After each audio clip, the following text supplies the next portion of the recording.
ধুমধুম আর দৌড়, সবাই শুধু দৌড়াচ্ছে, তাও আবার পাহাড়ের ওপর থেকে। একটি পনিরের উদ্দেশ্যে এই তাড়াহুড়ো সবার। পনির কেন, কারণটা পরে বলছি। এটি একটি ঐতিহ্যবাহী ব্রিটিশ প্রতিযোগিতা, যেখানে অংশগ্রহণকারীরা একটি পনিরের চাকা তাড়া করার জন্য 180 মিটার উঁচু পাহাড় থেকে হুড়মুড় করে নামে। নামতে গিয়ে অবশ্য কেউ আছাড় খেয়ে পড়েন, কেউ আবার রোলিং করে গড়িয়ে আসেন। আর পুরো ব্যাপারটাই ঘটছে পনির রোলিংকে কেন্দ্র করে। 4 কেজি ওজনের পনিরের খণ্ড ধরতে 180 মিটার খাড়া পাহাড় থেকে নেমে আসছে সবাই। ব্যাপারটি ভীষণ রোমাঞ্চের হলেও ভয়ঙ্কর বটে।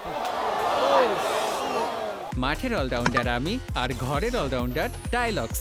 টাইলক্স টয়লেট ক্লিনার, ক্লিন মানেই টাইলক্স। 26 ডিগ্রি ঢালে পাহাড়ের গা বেয়ে নেমে আসা মোটেই মুখের কথা নয়।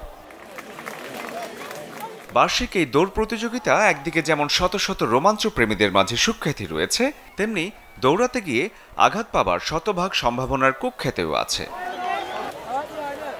যদিও এখন পর্যন্ত এই প্রতিযোগিতায় মৃত্যুর কোনো ঘটনা ঘটেনি, তবে অংশ নেওয়ার আগে নিজের ঝুঁকি স্বীকারোক্তি দিতে হয় প্রতিযোগীদের।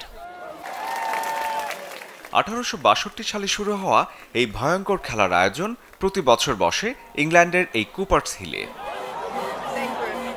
বিপদকে সঙ্গী করে পনির খণ্ড তাড়া করা, এটা কি খেলা নাকি পাগলামি? শরীফুল হক, চ্যানেল 24।